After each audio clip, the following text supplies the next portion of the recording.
Hi everyone, welcome back to my channel. Today I'm going to show you how to paint this adorable rabbit using watercolors. Let's get started. Start by lightly sketching the rabbit's outline with a pencil. Let's begin with a light wash for the rabbit's fur using a mix of brown and grey. Keep your strokes loose and fluid to create a soft texture.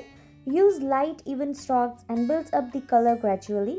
Remember to leave some areas white for highlights. Now let's add some details. Use a smaller brush to paint the eyes, nose and whiskers. For the eyes, start with dark brown or black and add small white highlights to make them look shiny. For the fur, use soft, quick strokes to create a realistic texture. Don't forget the little details like the inner part of the ears and the shading around the nose.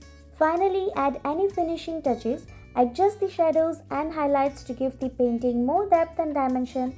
This is where your creativity comes in, so feel free to experiment. And there you have it, a beautiful watercolor rabbit. I hope you enjoyed this tutorial and learned something new. Thank you so much for watching. If you like this video, please give it a thumbs up and subscribe to my channel for more art tutorials. Leave a comment below if you have any questions or suggestions for future videos. See you next time.